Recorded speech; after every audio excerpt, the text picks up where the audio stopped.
வடமேற்கு வங்கக்கடலில் புதிய காற்றழுத்த தாழ்வு பகுதி உருவாகியுள்ளதாக வானிலை ஆய்வு மையம் அதிகாரப்பூர்வ அறிவிப்பு.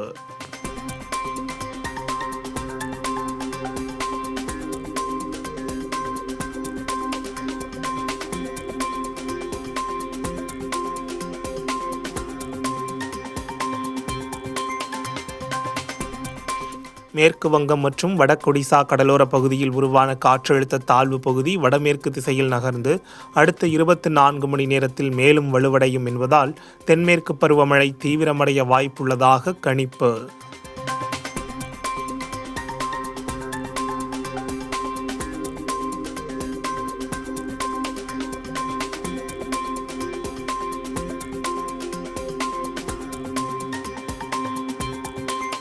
மேட்டூர் அணையிலிருந்து குடிநீர் தேவைக்காக திறக்கப்படும் நீரின் அளவு வினாடிக்கு 1500 கன அடியிலிருந்து 2000 கன அடியாக உயர்வு.